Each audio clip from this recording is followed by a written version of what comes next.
Hola, ¿cómo andan? Bueno, les dejo grabada la clase de hoy, lunes 21 de abril. Eh, esta clase está dividida en dos.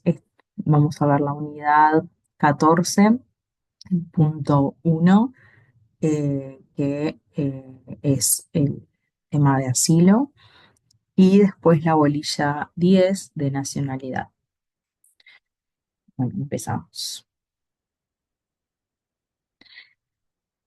Bueno, como siempre vemos, el programa tiene estos puntos. Nosotros vamos a ver la regulación y contenido del derecho humano al asilo y su relación con el principio de no devolución, el sistema latinoamericano sobre asilo diplomático y territorial, y el dictamen del grupo de trabajo sobre detenciones arbitrarias en el caso del señor Julian Assange. Bueno, el asilo es una protección otorgada en su territorio por un Estado frente al ejercicio de la jurisdicción de otro Estado. Ese otro Estado es el Estado de origen. Bueno, ¿por qué asilamos gente? Está basado en el principio de no devolución. Hay diferentes tipos de asilo. Por un lado está el asilo diplomático, que solo puede ser concedido en embajadas, legaciones, buques de guerra, campamentos o aeronaves militares exclusivamente a personas perseguidas por motivos o delitos políticos y por delitos políticos concurrentes por los cuales no procede la extradición. También los jefes de misión pueden recibir asilados en su residencia si la residencia fuera distinta al local de la embajada. No se concederá asilo a los acusados de delitos políticos que previamente estuvieran procesados o hubieran sido condenados por delitos comunes por los tribunales ordinarios. La calificación del delito le compete al Estado que lo concede. No puede concederse a desertores de fuerzas armadas, salvo que sea un tema de carácter meramente político. Este tema del asilo lo vamos a ir como mechando con el caso de Julian Assange en la embajada ecuatoriana en Londres. Bueno, todo Estado tiene derecho a conceder el asilo, pero no está obligado a otorgarlo ni a declarar por qué lo niega. Es una facultad discrecional, como la protección diplomática, que lo vamos a ver en 10. Cuando para el traslado de un asilado a otro país fuera necesario atravesar el territorio de otro estado, el tránsito será autorizado por este sin otro requisito que la exhibición por vía diplomática del respectivo salvoconducto visado y con la constancia de calidad de asilado otorgada por la misión diplomática que acordó el asilo. En dicho tránsito, al asilado se le considera bajo la protección del Estado asilante. Eso es lo que ocurrió al señor Assange, que ingresó a la Embajada ecuatoriana en Londres en 2012 para protegerse de una orden de arresto por un pedido de extradición de Suecia, porque el Reino Unido hasta el 1 de febrero del 2020 era parte de la Unión Europea Brexit, ahora vinculada al Acuerdo de Cooperación y Comercio. La requisitoria del juez sueco en ese momento, por dos cargos distintos de violación, hacían que no fuera un delito político, sino común. Frente a esto, Ecuador, el estado que otorga el asilo, dice que no, que en realidad es una excusa porque lo que hay es una persecución política al señor Assange por las Wikileaks. El juez sueco dejó sin efecto el pedido de extradición porque, conforme a los términos del Estatuto Jurídico Penal de Suecia, la acción ya había prescripto. Bueno, ¿por qué no salía?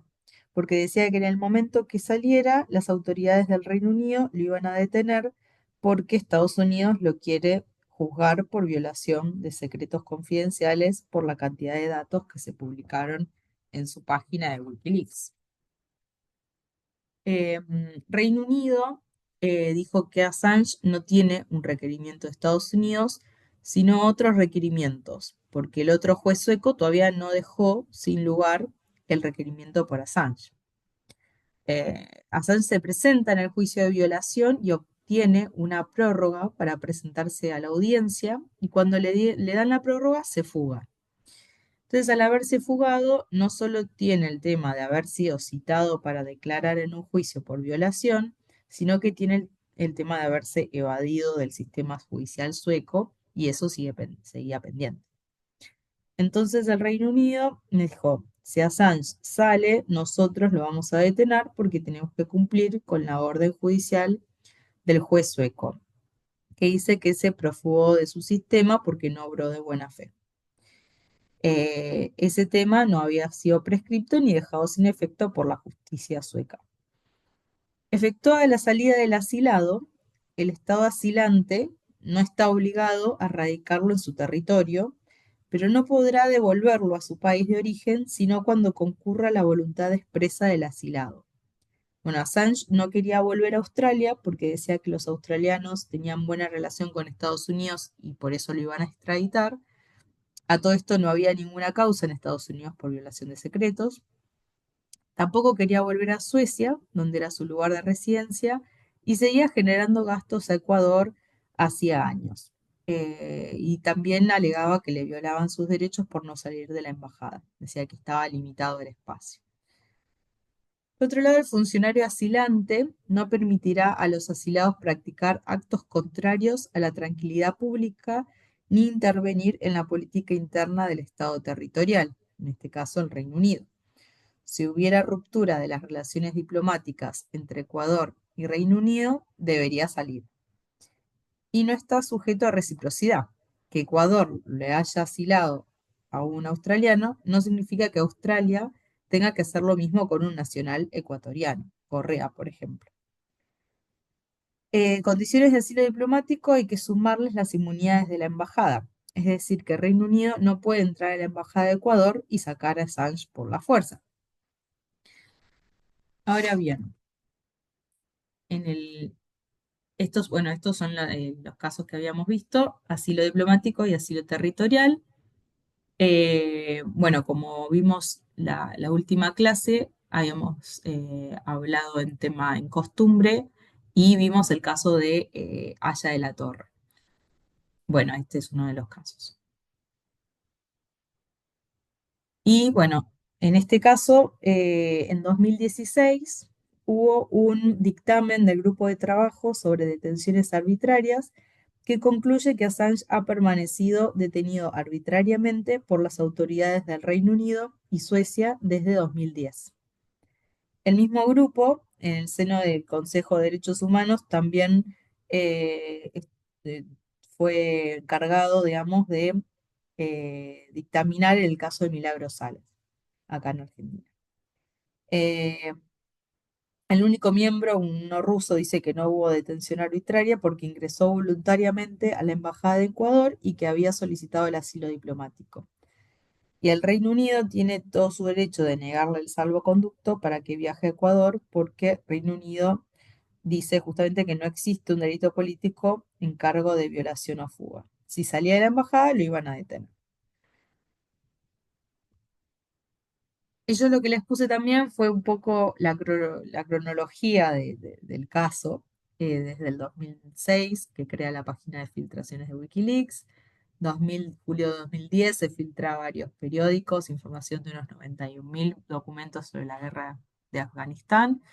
Agosto de 2010 solicita permiso de trabajo y residencia en Suecia, pero se le niega al ser investigado por una doble denuncia de violación y abuso. Huye tras decretarse su ingreso en prisión.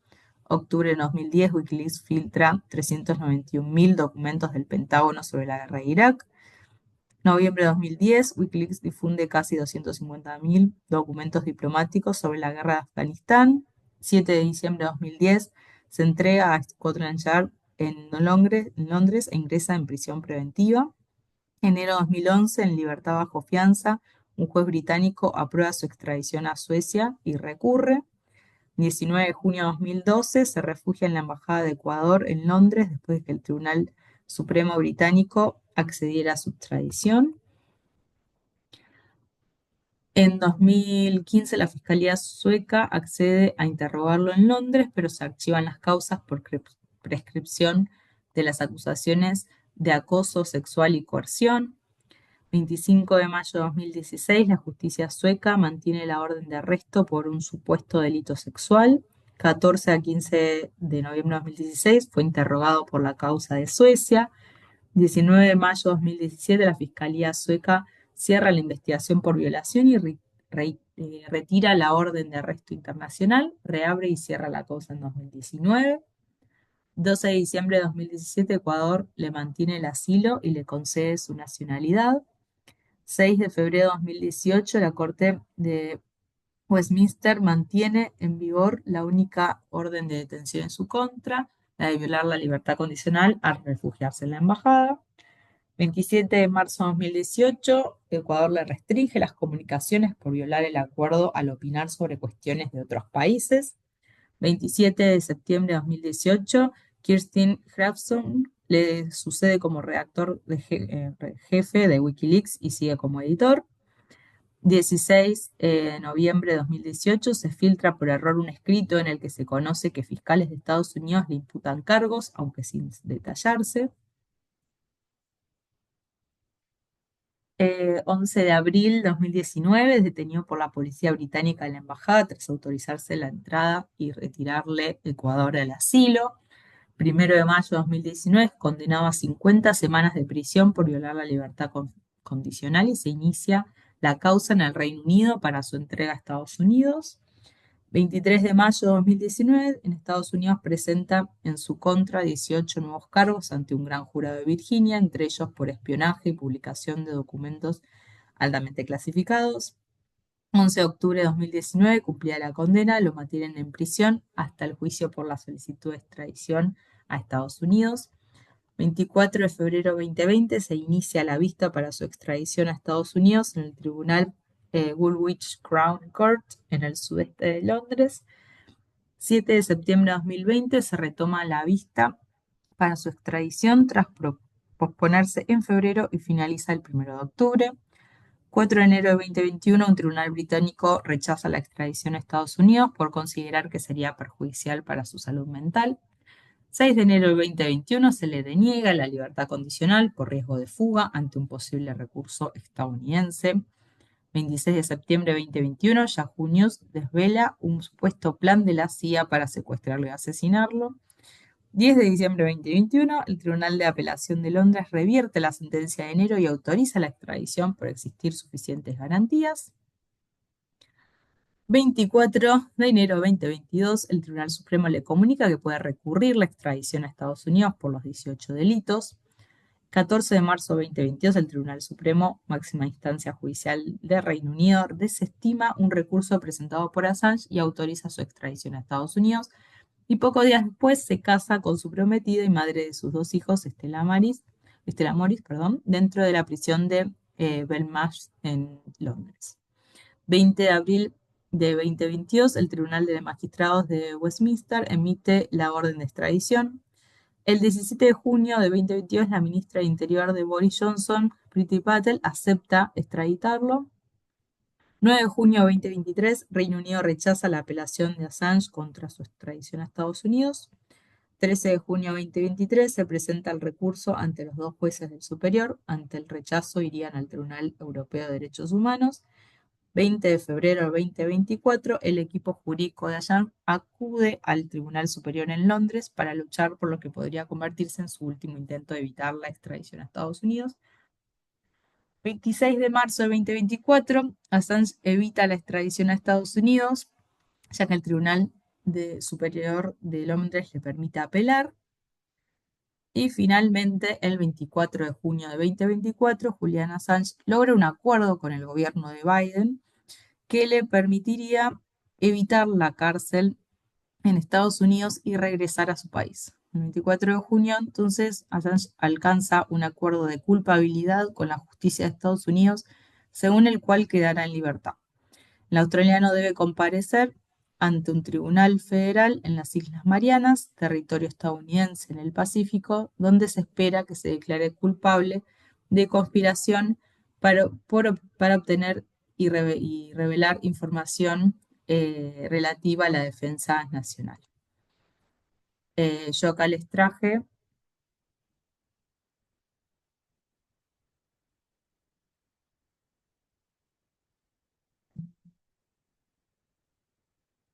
les comparto pantalla de esto, que es un resumen de, bueno, del caso. Ha estado en el centro de una batalla legal que ha durado más de una década. Con los históricos estadounidenses, uno de los tribunales como sí, hoy es un día histórico, se fueron 54 años de batallas legales. Realmente, después de estos 14 años, Julian Assange fue pasa como una iglesia. Esto también fue también un caso que ha sido reconocido como la mayor amenaza a la primera enmienda en el siglo XX.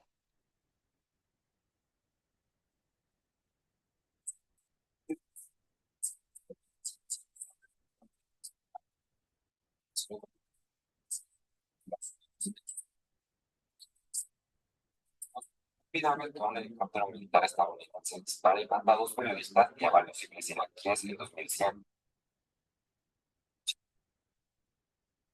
Está protegido bajo la Constitución estadounidense.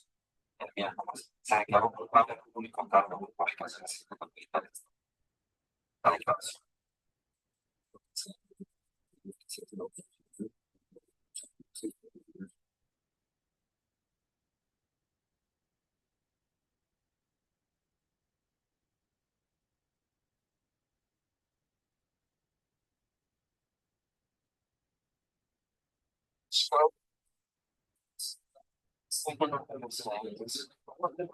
puede salir y guarda el sol y así más mismos así.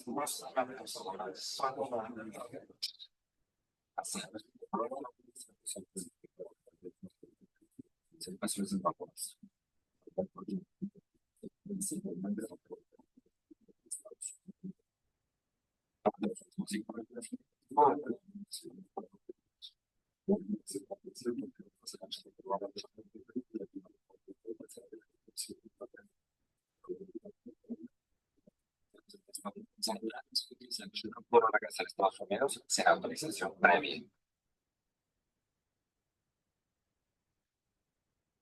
Bien, bueno, les sigo compartiendo,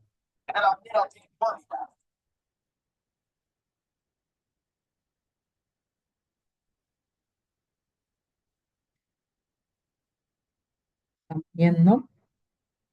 Bueno, lo que les pasé antes, que lo vimos un poco por arriba, fue el asilo político territorial, para distinguirlo del asilo diplomático, que este es el caso de Julian Assange, ¿no? El asilo territorial es una protección otorgada por un Estado dentro del ejercicio de su soberanía territorial a personas en su territorio frente al ejercicio de su jurisdicción del Estado de origen. El ejemplo típico es el general Lino Oviedo, paraguayo, candidato a presidente. Frente a eso, el gobierno del presidente Menem le dio asilo territorial. Al otorgarle, esto es asilo político o territorial, ¿no? Se puede decir las dos maneras. Al otorgarle el asilado, tiene que declarar un domicilio y mantenerse en ese domicilio. No puede recorrer la República. Tiene que pedir permiso, porque se trata de que el asilado no use el territorio del Estado que le otorga el asilo para tener ventajas, injerencias, digamos, en sus actividades políticas en su otro Estado.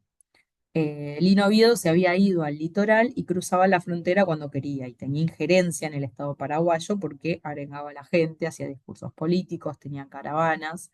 Paraguay se queja ante el gobierno argentino, que se suponía que debería tener domicilio en Buenos Aires, le restringieron y le recordaron que perdía las características de asilado si no cumplía con las obligaciones de asilo.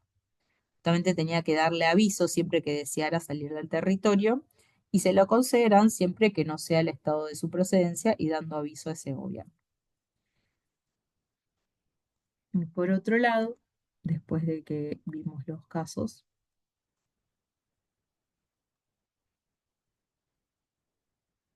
tenemos las convenciones sobre asilo que son latinoamericanas. Eh, yo les decía que justamente la categoría de asilado es latinoamericana, no existe, digamos, en Europa. Por eso Ecuador no podía ponerse de acuerdo con el Reino Unido, que no reconoce las categorías latinoamericanas de asilo, sino que ellos usan la figura del refugiado.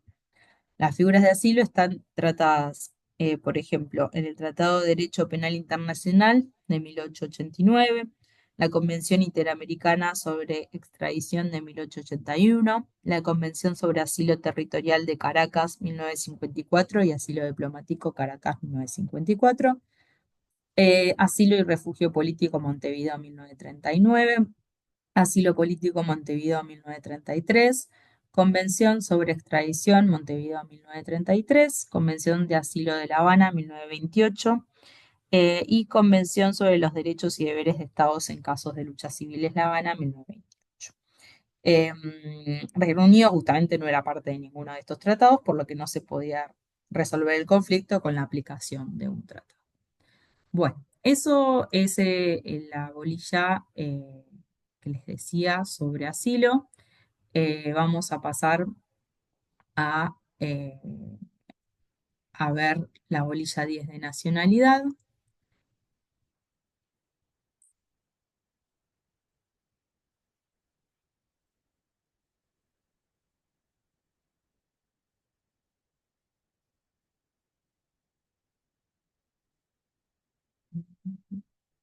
Lo que se esté viendo.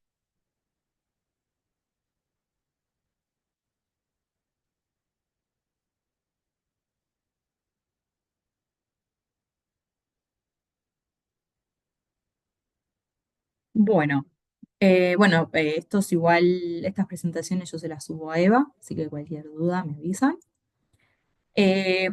Bueno, el derecho humano a tener una nacionalidad, nosotros vemos al derecho humano a la nacionalidad lo reconocen a este derecho en determinadas, digamos, tratados internacionales. Van a verlo en la Declaración Americana de los Derechos y Deberes del Hombre de 1948.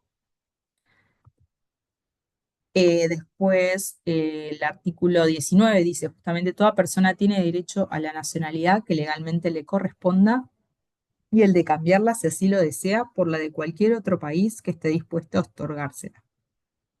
Luego también está la Declaración Universal de Derechos Humanos de 1948, artículo 15. Toda persona tiene derecho a una nacionalidad. A nadie se privará arbitrariamente de su nacionalidad ni del derecho a cambiar de nacionalidad. Como derecho, el artículo 15 de la Declaración Universal de los Derechos Humanos establece el derecho de toda persona a una nacionalidad y a no verse privado arbitrariamente de su nacionalidad ni del derecho a cambiarla. Luego también está el Pacto Internacional de Derechos Civiles y Políticos de 1966, que el artículo 24.3 habla del caso de los niños, y dice todo niño tiene derecho a adquirir una nacionalidad. Luego también tenemos la Convención Americana sobre Derechos Humanos de 1969, que el artículo 20 dice derecho a la nacionalidad y establece que toda persona tiene derecho a una nacionalidad. El 2 dice que toda persona tiene derecho a la nacionalidad del Estado en cuyo territorio nació, si no tiene derecho a otra. 3, a nadie se privará arbitrariamente de su nacionalidad ni del derecho a cambiarla. Entonces incluyen, digamos, no solo tener una nacionalidad, sino también poder cambiarla y no perderla arbitrariamente, por lo menos. En el derecho internacional contemporáneo se define la nacionalidad como vínculo jurídico que une a la persona con un Estado. Posee una doble perspectiva. Es a la vez un derecho humano fundamental y se lo reconoce como un estatuto jurídico de las personas. Por eso cuando veían, por ejemplo, el derecho civil, dentro de, digamos, las características de persona, muchas veces decíamos esto de la nacionalidad. A raíz de ello, el individuo goza de derechos cuyo cumplimiento puede exigir al Estado de su pertenencia y puede ser centro de imputación de derechos y obligaciones que la organización estatal le impone. La Corte Interamericana de Derechos Humanos expresó que la nacionalidad debe ser considerada como un estado natural del ser humano. Eh, Tal estado es no solo el fundamento, sino de su capacidad política, sino también parte de su capacidad civil. La perspectiva doctrinaria clásica en que la nacionalidad se podía concebir como un atributo que el Estado otorgaba a sus súbditos fue evolucionando hacia un concepto de nacionalidad en que junto al ser competencia del Estado, reviste el carácter de un derecho de la persona humana. Dentro de las capacidades inherentes al ejercicio del derecho a la nacionalidad, como estatuto jurídico, la nacionalidad es un elemento fundamental en la vida del individuo en tanto y en cuanto le permite pertenecer a un grupo, identificarse con este y a la vez otorga la protección del Estado y la posibilidad del ejercicio de sus derechos conforme a las normas jurídicas del mismo, por ejemplo, el acceso a las funciones públicas. El vínculo de nacionalidad es requisito imprescindible para acceder al Instituto de la Protección Diplomática de los derechos de los nacionales de un país cuando se encuentran en el extranjero mediante los órganos diplomáticos de su país en el extranjero. Eso lo vamos a ver al final. En el caso Helmat contra Uruguay, la Corte Interamericana señaló que el derecho a la nacionalidad conlleva el deber del Estado con el que se establece tal vinculación tanto de dotar al individuo de un mínimo de amparo jurídico en el conjunto de relaciones, como de protegerlo contra la privación en forma arbitraria de su nacionalidad y por tanto de la totalidad de sus derechos políticos y de aquellos civiles que se sustentan en esta. Igualmente importa, cuando se trate de niños y niñas, tener en cuenta la protección específica que les corresponde. Por ejemplo, que no se le prive arbitrariamente del medio familiar y que no sean retenidos y trasladados ilícitamente a otro estado. La nacionalidad tiene que ver con la idea de nación y se nutre con el sentimiento íntimo de pertenencia de un individuo a una comunidad humana. La población del Estado que tiene su nacionalidad está sometida a la supremacía personal y ésta le impone deberes aun cuando esté fuera del territorio nacional. La supremacía personal y la territorial se limitan mutuamente. El Estado no puede imponer a sus súbditos en el exterior deberes que entren en conflicto con la supremacía territorial del Estado en que residen, pero tampoco el Estado territorial puede interferir con aquella. Por ejemplo, no puede impedirles que obedezcan una orden de movilización de su país, aunque no estén obligados a cooperar para que se cumpla. Concepto jurídico de nacionalidad, podemos definir a la nacionalidad como la pertenencia permanente y pasiva de una persona a determinado estado. Esa es la definición de Verdross. Rousseau, por su parte, cuando define los elementos del Estado, dice que su población se encuentra ligada a aquel por el vínculo jurídico y político de la nacionalidad. Y la nacionalidad y ciudadanía no deben confundirse. La ciudadanía es atributo de solo una parte de los nacionales, los calificados legalmente para ejercer derechos políticos, y es relevante en el derecho interno. En cambio, la nacionalidad le interesa al derecho internacional.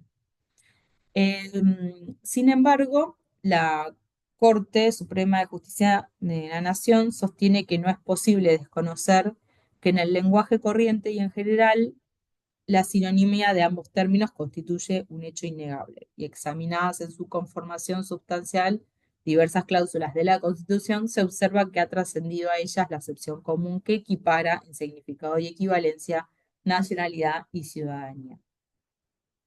Precisamente esta situación deriva del carácter de sinónimos que la Constitución da al artículo 8 y 20 y que no se alteró con los cambios introducidos al artículo 75 y 122 en la Reforma Constitucional de 1994, cuando se sustituyó la palabra ciudadanía con la de nacionalidad.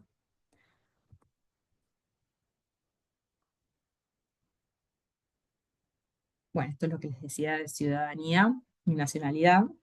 En síntesis, nuestro ordenamiento jurídico, la Constitución Nacional y la ley que vamos a ver, 346, que regula la obtención de la ciudadanía y naturalización, no contiene una distinción explícita entre ambos. La única distinción relevante en el plano internacional es entre nacionales y extranjeros. ¿Qué clases de nacionalidad hay? Bueno, por un lado puede ser originaria o puede ser adquirida. La nacionalidad de origen se adquiere por nacimiento, ya sea de acuerdo al ius sanguinis, que es la nacionalidad de los padres, cualquiera sea el país que nazca, o el ius solis, que es lugar de nacimiento. que hace predominar al estado en cuyo territorio nació la persona, sea cual fuere la nacionalidad de los padres. Luego existe la naturalización, que es una persona que puede adquirir una nueva nacionalidad usando el procedimiento de la naturalización. Para ello se requiere una manifestación de voluntad por parte de esa persona y una concesión voluntaria del Estado. La pérdida de la nacionalidad es determinada por los estados. Existe 5 modos que no son reconocidos por todos los estados, pero damos ejemplos que son la renuncia, la desnaturalización, que un ejemplo es la sanción por traición, la expatriación, que es quitar la nacionalidad a los que se vayan al extranjero y residan en otro país, por opción, por sustitución, que son países que prohíben la doble nacionalidad. La reglamentación de la nacionalidad es materia del derecho interno. Cada estado determina las condiciones de su otorgamiento, mantenimiento o pérdida. El caso de la ley argentina, no sé si los puse, es esta. El artículo 1 dice que son argentinos todos los individuos nacidos o que nazcan en el territorio de la República Argentina, sea cual fuera la nacionalidad de sus padres, con excepción de los hijos de ministros extranjeros y miembros de delegación residentes en la República. Alcanza a los hijos nacidos en las Islas Malvinas, Georgias del Sur y Sandwich del Sur, aunque en este caso no podrán ser invocadas frente al Reino Unido y factiblemente tampoco frente a otros estados que no reconozcan los derechos soberanos de la República Argentina sobre las islas. También los nacidos en la Antártida, en el sector reivindicado por nuestro país con anterioridad a 1959. La excepción al ius soli son los hijos de agentes diplomáticos o consulares extranjeros nacidos en Argentina. El ius sanguinis es asociado a la función pública que desempeñan. 2, los hijos de argentinos nativos que habiendo nacido en el país extranjero optaren por la ciudadanía de origen, esos son por opción. Los terceros son los nacidos en legaciones y buques de guerra de la República, buques y aeronaves de guerra de la República donde quieran que se encuentren, y es una extensión del ius solis a las representaciones diplomáticas y consulares argentinas en el exterior. 4, los nacidos en las repúblicas que formaron parte de las Provincias Unidas del Río de la Plata antes de la emancipación de aquellas y que hayan residido en el territorio de la nación, manifestando su voluntad de serlo. 5, los nacidos en mares neutros bajo el pabellón argentino, los nacidos en alta mar o en zona internacional y en sus respectivos espacios aéreos bajo pabellón argentino. Luego tenemos la ley 26.774, el artículo 75, inciso 12, que justamente dice dictar los códigos civil y comercial, penal, de minería, de trabajo y seguridad social, etcétera, y especialmente leyes generales para toda la nación sobre naturalización y nacionalidad, con sujeción al principio de nacionalidad natural y por opción en beneficio de la Argentina. Luego tenemos la ley 20.957 del Servicio Exterior de la Nación, que son los hijos de funcionarios argentinos. Esto es lo del ius solis, el ius sanguinis que les comentaba anteriormente. La ley 17.692, argentinos empleados en organizaciones internacionales, de las cuales la República es Estado miembro cuando nazcan en el extranjero en ocasión de la prestación de servicios de sus padres. La ley 16.569, sobre la nacionalidad de los hijos nacidos en el extranjero durante el exilio de sus padres, son hijos de padres o madres argentinos nativos o por opción que habiendo nacido en el extranjero optaren por la nacionalidad argentina. Naturalización de los ciudadanos por naturalización, artículo 2 de la 346. 2, son ciudadanos por naturalización los extranjeros mayores de 18 años que acrediten haber residido en la República Argentina de acuerdo al marco normativo migratorio vigente como residentes permanentes o temporarios en forma continua durante los 2 años anteriores a la solicitud y manifestasen ante los jueces federales su voluntad de serlo. Los extranjeros que acrediten ante dichos jueces haber prestado, cualquiera que sea el tiempo de su residencia, alguno de los servicios siguientes: haber desempeñado con honradez empleos de la nación o de las provincias dentro o fuera de la República, haber servido en el ejército o en la escuadra o haber asistido a una función de guerra en defensa de la nación, haber establecido en el país una nueva industria o introducido una intervención útil, ser empresario o constructor de ferrocarriles en cualquiera de las provincias, hallarse formando parte de las colonias establecidas o que en adelante se establecieran, ya sean territorios nacionales o en las provincias, con tal de que posean en ellas alguna propiedad raíz, habitar o poblar territorios nacionales en las líneas actuales de frontera fuera de ellas, haberse casado con mujer argentina en cualesquiera de las provincias, ejercer en ellas el profesorado en cualquiera de los ramos de la educación o de la industria. Pues tienes artículo 3, el hijo del ciudadano naturalizado que fuere mayor de edad al tiempo de la naturalización de su padre y hubiese nacido en país extranjero, puede obtener del juez federal la carta de ciudadanía por el hecho de haberse enrolado en la Guardia Nacional en el tiempo que la ley dispone.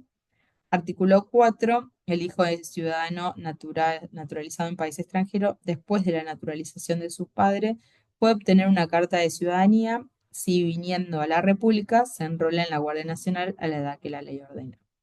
Pero el derecho internacional juega un papel importante cuando se presentan casos de conflicto de nacionalidad, que esa sería la nacionalidad doble o múltiple, o casos de falta de nacionalidad, que es la apatridia. Casos de doble o múltiple nacionalidad se da con frecuencia que una persona tenga a la vez dos nacionalidades adquiridas en el momento del nacimiento. Por ejemplo, quien nace en un país que toma por base el ius solis y cuyos padres son nacionales de un país que sigue el ius sanguinis. Caso muy común en Argentina respecto a la inmigración española, italiana, francesa, etcétera, que ahora justamente mucha gente, por ejemplo, está pidiendo solicitando, digamos, la nacionalidad española o la italiana, cuando ya tiene la Argentina por ius solis, justamente por haber nacido acá, y pide, digamos, la italiana o española, por ejemplo, que por sangre de sus padres. Por eso, ius sanguinis. También puede adquirirse después del nacimiento cuando la persona se nacionaliza en el extranjero y las leyes de su país no disponen que por ello pierda la nacionalidad de origen, como sucede con la Argentina y el Uruguay. Por ejemplo, podría ser argentino ius solis, español por ius sanguinis por sus padres, irse a Uruguay y adquirir la nacionalidad por naturalización. Ahí tendría tres nacionalidades. Otra manera es el caso del matrimonio, cuando alguien adquiere de esta manera una segunda nacionalidad y puede mantenerla de origen. Internacionalmente fue discutido, ya que en algunos estados la naturalización del hombre implicaba la de su esposa e hijos bajo su responsabilidad parental y en otros requería el consentimiento del cónyuge. Se reglamentó con la Convención sobre la Nacionalidad de la Mujer Casada, aprobada por la Asamblea General de las Naciones Unidas en 1957, ya que la nacionalidad de la mujer casada no podrá quedar afectada automáticamente. Establece que si el marido adquiere o renuncia a una nacionalidad, la mujer puede conservar la antigua del marido. La mujer cuyo marido es nacional de otro estado que el de ella podrá adquirir la naturalización mediante un procedimiento especial si ella lo solicitara. En Argentina, la ley 346 no estableció nada al respecto. La Corte durante 20 años se pronunció de acuerdo con la doctrina de que la mujer casada tenía la nacionalidad del marido mientras subsistiera el matrimonio. En 1891 surgió una confusión por un fallo que sostenía que de esa regla no surgía que la mujer, por el hecho de casarse, perdiera su nacionalidad y adquiriera otra. En 1944, en el caso Aslori y Roseto Humberto, la Corte consideró que la mujer casada no pierde su nacionalidad por matrimonio. Decía que sería incompatible con el artículo 2, inciso 7 de la ley 346, que decía, son ciudadanas por naturalización, el número 7, haberse casado con mujer argentina en cualquiera de las provincias. Que la mujer argentina casada con un extranjero adquiriera la nacionalidad del cónyuge y perdiera la de origen, ya que el casamiento con mujer argentina daba derecho al marido extranjero de pedir la nacionalidad argentina. Entonces sería incompatible. Puede existir caso entonces de la triple o múltiple nacionalidad como consecuencia de la combinación de situaciones. Esto es lo que les decía de un uruguayo ius solis, hijo de españoles ius sanguinis, sanguinis se naturaliza argentino y así tienen las tres nacionalidades. Bueno, es el ejemplo inverso, digamos, de uruguayo-argentino que les di recién. Un poco que se desnaturaliza la institución debido a que una persona no puede ejercer derechos ni cumplir con deberes en varios estados a la vez. Es una incongruencia política y es fuente de dificultades entre los estados en relación con las obligaciones militares y el ejercicio de la protección diplomática. Se reglamentó un protocolo de la Haya del 12 de abril de 1930 y dice que la persona poseyendo la nacionalidad de dos o más estados contratantes resida en uno de ellos y el que esté más vinculado queda exenta de todas las obligaciones militares con el otro estado. Eso pasó un poco con los convenios, acuerdos de doble nacionalidad con Italia y España, de 1969 el de España y el de 1971 con Italia, Argentina, ¿no?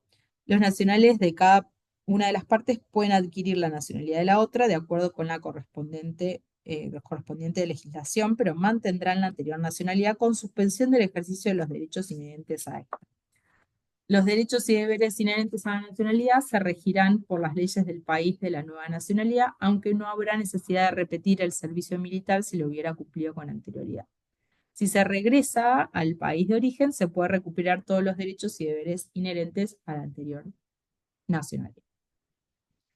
Volviendo al caso de las personalidades jurídicas, los criterios jurisprudenciales, tenemos tres casos. El primero es el caso Canavaro, que fue decidido en 1912 por la Corte Permanente de Arbitraje, con sede en La Haya, a la que acudieron Perú e Italia. Yo los tres casos se los subí a Eva. Se trataba de un reclamo planteado por Italia a favor de tres hermanos canevaros contra Perú.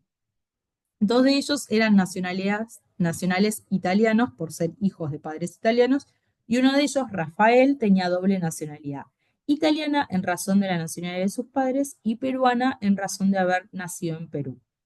El laudo arbitral estimó que Rafael se había comportado como un ciudadano peruano por haber sido candidato al Senado peruano y también por haber sido cónsul general de Holanda, luego de solicitar autorización al mismo Senado peruano.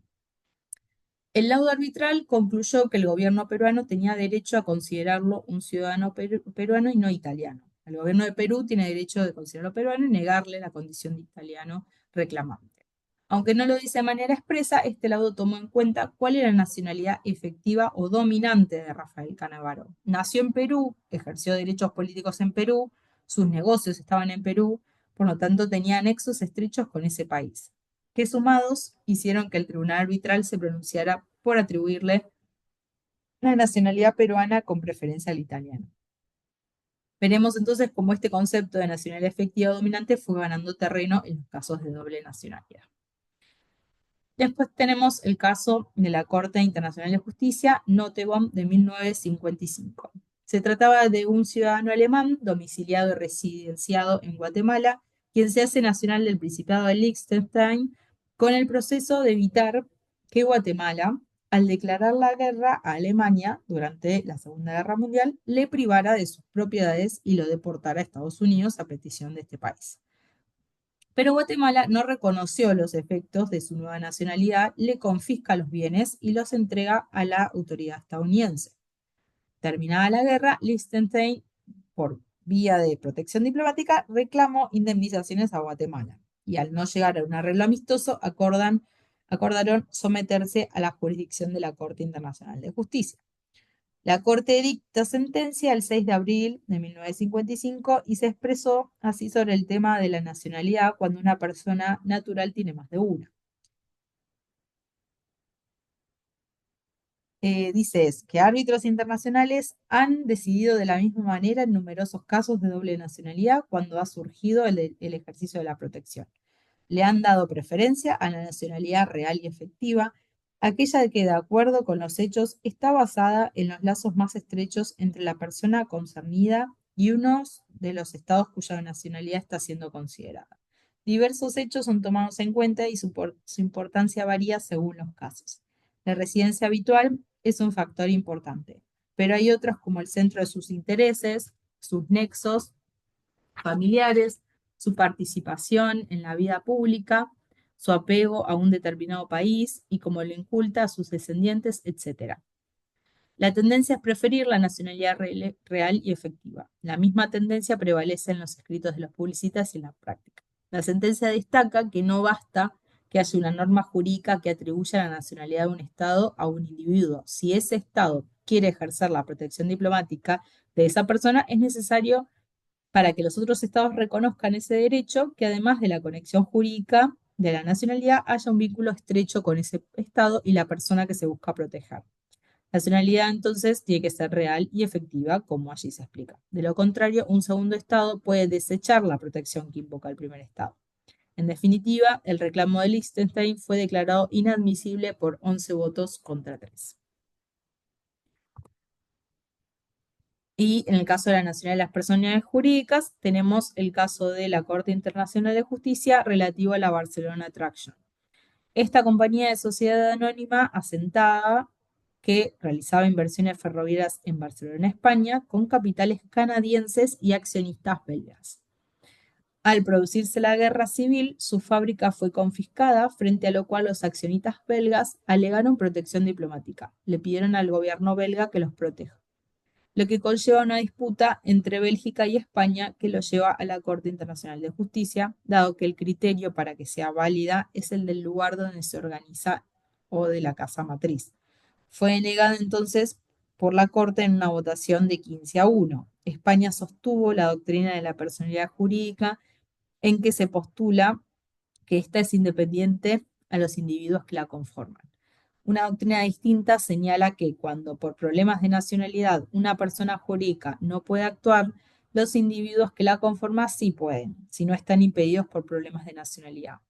La Corte Internacional de Justicia estimó que era injusto que las personas de los accionistas no pudieran defenderse y les concedió tal beneficio, aunque técnico, jurídicamente sea esta solución más imperfecta. Eh, Luego tenemos la nacionalidad de los buques. En este caso, eh, lo relacionamos con territorio, pero les traigo una breve remisión.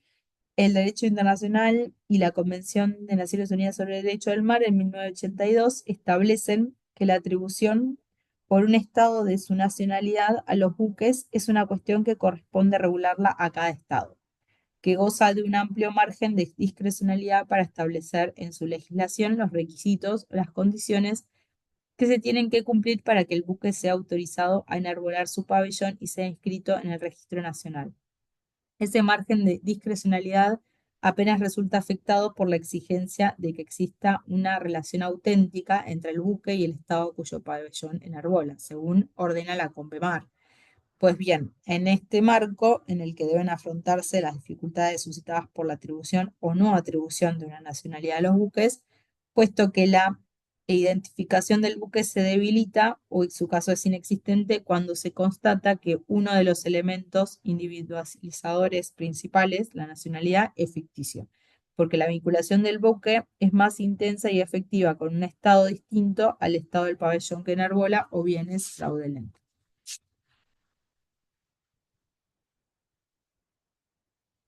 Perfecto. Pasamos al otro punto que es la protección internacional de los apátridas. Así como la doble nacionalidad es consecuencia de un conflicto positivo de leyes, cuando las leyes de más de un país consideran a una misma persona su nacional, el conflicto negativo de leyes, cuando las leyes de ningún país consideran a una misma persona su nacional, conduce a la apatridia, es decir, a la ausencia de nacionalidad. Como en el caso de los dobles nacionales, una persona puede ser apátrida de nacimiento o devenirlo como consecuencia de su renuncia a la nacionalidad sin adquirir otra o de la cancelación de su nacionalidad como corolario de un acto legislativo, administrativo o judicial. La apatría puede constituir un obstáculo mayúsculo para el disfrute de los derechos humanos básicos. Obviamente una apátrida no puede votar, no puede detentar cargos selectivos en el país donde vive. Le es casi imposible viajar al exterior si no puede obtener un pasaporte u otro documento de viaje. Por esta razón, algunos apátridas son inmigrantes ilegales, enfrentan detenciones prolongadas o son enviados de un país a otro de manera indefinida. Muchos servicios básicos a menudo están vinculados a la nacionalidad, como la educación, la asistencia médica, la seguridad social, los sistemas de retiro. En muchos países los apátridas no están autorizados a trabajar. También enfrentan problemas a la hora de registrar un matrimonio o un nacimiento. El abuso de las autoridades es un riesgo constante. La apatría hace que una persona no sienta pertenencia por el país donde vive, con la desesperación y frustración que ello conlleva. La discriminación no es solo una causa, sino también un resultado de la apatría. Una campaña creativa que es I Belong, Yo Pertenezco, que estuvo desarrollada por United Color of Benetton, eh, que justamente lo que se hizo fue para, digamos, como para apoyar el objetivo de ACNUR de acabar con la apatría para el 2024, justamente el año pasado. Eh, Buscan, digamos, evitar que surjan nuevos casos, se identifica y protege a las personas apátridas, les da un rostro y una voz a las personas apátridas en el mundo, que a menudo son invisibles, y bueno, da ejemplos, digamos, para identificar a varios, digamos, que no importa, digamos, la raza.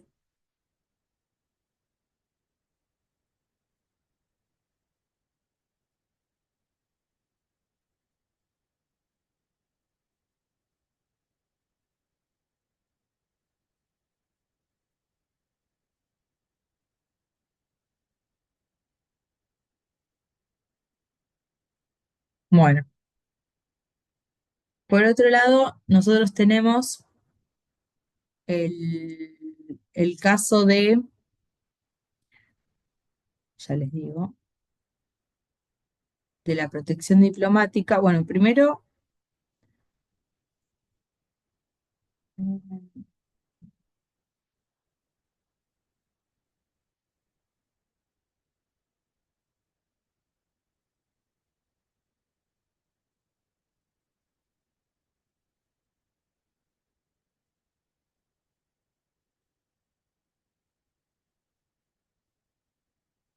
acá. Tenemos la convención, bueno, donde está regulada el tema de la patria, la Convención sobre el Estatuto de los Apátridas de 1954 y la Convención para reducir los casos de apatría en 1961. Aunque no es un fenómeno nuevo, la preocupación de la comunidad internacional por erradicar la apatría se remonta a siglo XX recién. 1954, las Naciones Unidas adoptan la Convención sobre el Estatuto de los Apátridas y 7 años más tarde, en 1961, la Convención para reducir los casos de apatridia, que contiene disposiciones para prevenir y reducir la apatridia. Aunque son complementadas por estándares convencionales regionales y el derecho internacional de los derechos humanos, estas dos convenciones son los únicos tratados globales de su tipo.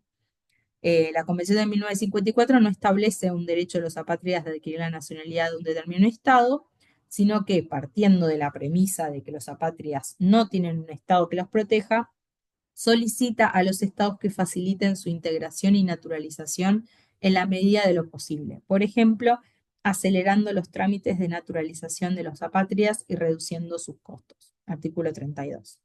El principio fundamental en el que se basa la convención es que ninguna apátrida debe ser tratado peor que cualquier extranjero que posea una nacionalidad. La Convención garantiza a los apátridas el derecho a la asistencia administrativa, artículo 25, el derecho a documentos de identidad y de viaje, artículo 27 y 28, y los eximen de los requisitos de reciprocidad, disposiciones especialmente diseñadas para abordar las dificultades particulares que enfrentan los apátridas, puesto que no tienen una nacionalidad, por ejemplo, proporcionándoles un documento de viaje reconocido mutuamente que haga las veces de un pasaporte. Los Estados partes deben designar una autoridad central con los conocimientos y experiencias para evaluar las solicitudes, las garantías y las salvaguardias procesales en todas las etapas del proceso y la posibilidad de apelación o revisión. La Argentina adhirió a la Convención de 1954 el 1 de junio de 1972. Por otra parte, la Convención para reducir los casos de la apatría de 1961, de la que Argentina no es parte, proporciona garantías comunes y globales contra la apatría, ayudando de este modo a que los estados garanticen el derecho a una nacionalidad.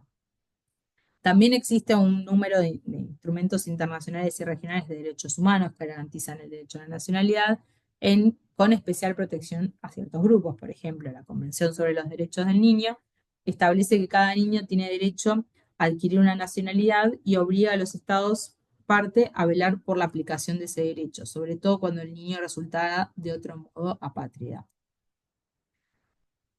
Artículo 7. Por su parte, el Pacto de San José de Costa Rica establece que toda persona tiene derecho a la nacionalidad del Estado en cuyo territorio nació si no tiene derecho a otro.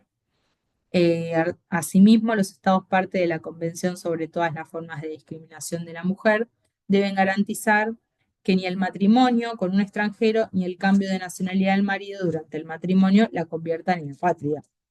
Principio de fundamental importancia si se tiene en cuenta que hasta mediados del siglo XX y aún en otros países, sobre todo los árabes, las mujeres eran penalizadas por casarse con un hombre extranjero a través de la pérdida de su nacionalidad.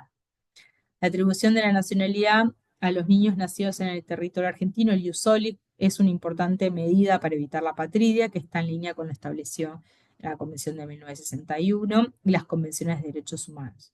Como también lo es que los hijos de los argentinos tengan el derecho de adquirir nacionalidad por opción, sin más requisito que probar la afiliación y sobre la base del principio de igualdad entre el hombre y la mujer.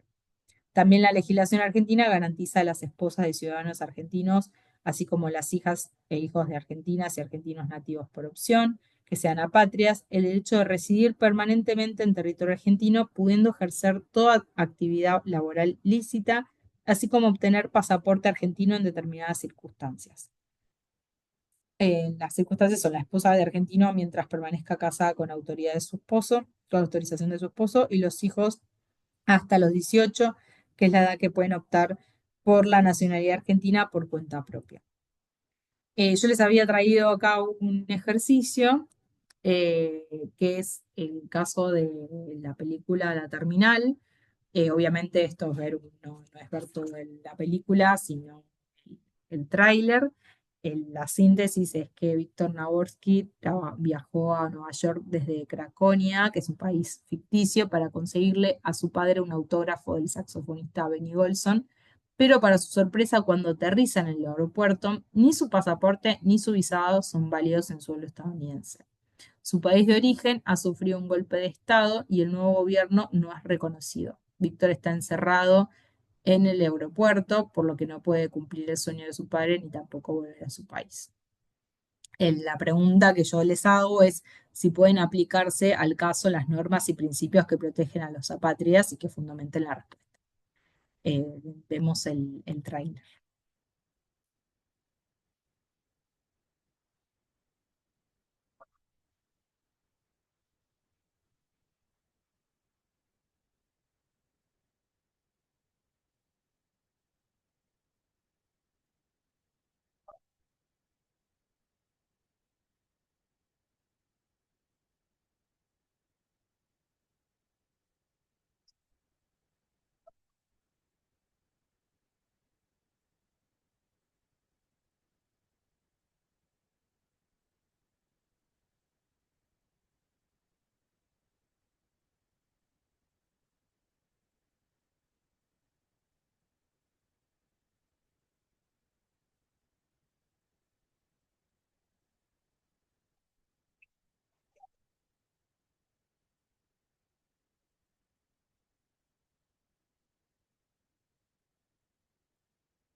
Bueno, si quieren acá en este caso, pausen como para pensar un poco si se aplican, ver el tema de lo que les estuve comentando de la patridia. Y bueno, ahora les comento un poco en análisis de la película. La película aborda el caso de una patridia sobrevenida, porque el personaje principal, por desaparición temporal de su estado de origen, se transforma en el vuelo en apátrida. Al llegar es recibido por el jefe de aduanas que le informa que su caso no cuadra en ninguna categoría: refugiado, asilo, protección temporal, ayuda humanitaria, viaje de negocio ni visado diplomático, que solo es inaceptable para el gobierno de Estados Unidos de América, y que hasta tanto su gobierno no tome una postura frente a los nuevos detentores del poder en su país, no podrá entrar a Estados Unidos, pero tampoco pueden expulsarlo ni enviarlo a su país de origen. Esto es así porque aunque están sujetas a la competencia territorial del estado en el que se hallan, estas personas no pueden ser expulsadas a otro estado, ya que ningún estado tiene obligación de recibirlos porque no son nacionales de ningún otro. En el caso de la película, Naworski no se encuentra aún en suelo estadounidense, sino en la terminal internacional, y por lo tanto es una grieta del sistema donde no puede ser arrestado, como tampoco devuelto a su país ni a ningún otro. Debe esperar que se resuelva la situación en el territorio del que era su país. El film también muestra todas las artimañas utilizadas para que el personaje ingrese a suelo norteamericano, sea arrestado por ingresar ilegalmente y así dejar de ser un problema del jefe de aduanas. Destacamos que el personaje se niega en una oportunidad a reconocer que tendría miedo de volver a su país como una posible solución a la situación planteada.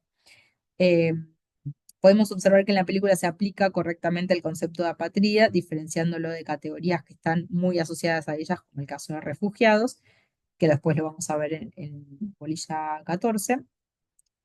Cabe aclarar que el caso de Naworski no se conforma a la figura de refugiado, sino que se está ante una persona sin nacionalidad y expone cuáles son las opciones que posee.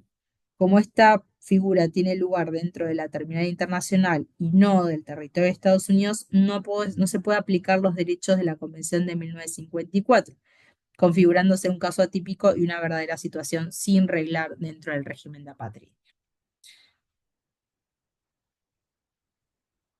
Y por último, nos queda el tema de la protección diplomática. El Instituto de la Protección Diplomática se ha desarrollado como un instrumento fundamental en el derecho internacional, mediante el cual un Estado defiende los derechos de uno de sus ciudadanos ante los abusos o violaciones de un segundo Estado. Se entiende por protección diplomática la acción que un Estado lleva a cabo frente a otro Estado o una organización internacional, reclamando la debida aplicación del derecho internacional, bien en relación con un hecho ilícito del que han sido víctimas sus nacionales e imputable a las autoridades del Estado o la organización frente a la cual se reclama, bien para asegurar el respeto de sus propios derechos. Para que el Estado pueda interponer su protección, es necesario que se cumpla con determinados requisitos, en ausencia de los cuales dicha protección, aunque se otorgue, corre el riesgo de ser rechazada.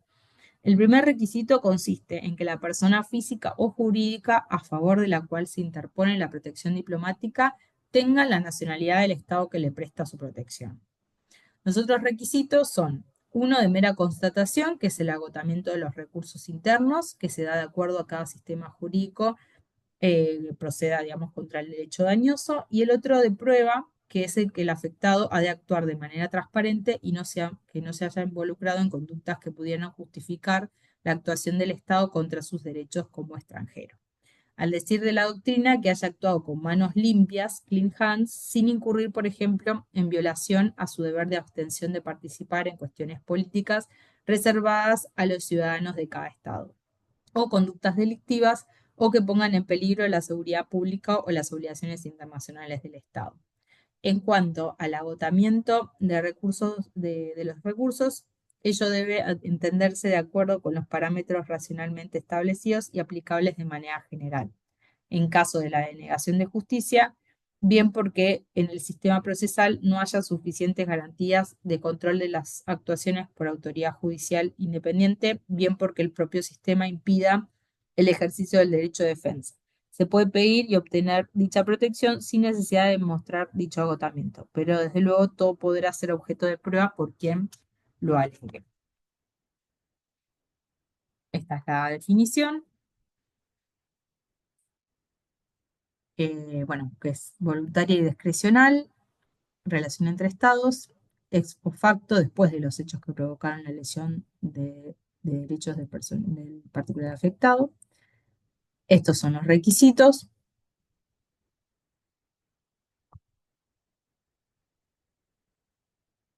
Y lo último es el tema de la asistencia consular. Esto básicamente es la función de las oficinas consulares. Tienen que ser dentro de los límites permitidos por el derecho internacional, mediante reclamación en el momento de la comisión del ilícito y ante el órgano que corresponda, y asegurar las comunicaciones. Muchas gracias. Cualquier pregunta, me pueden mandar un mail o, bueno, también escribirme por Eva. Y bueno, nos estamos viendo. Gracias por todo.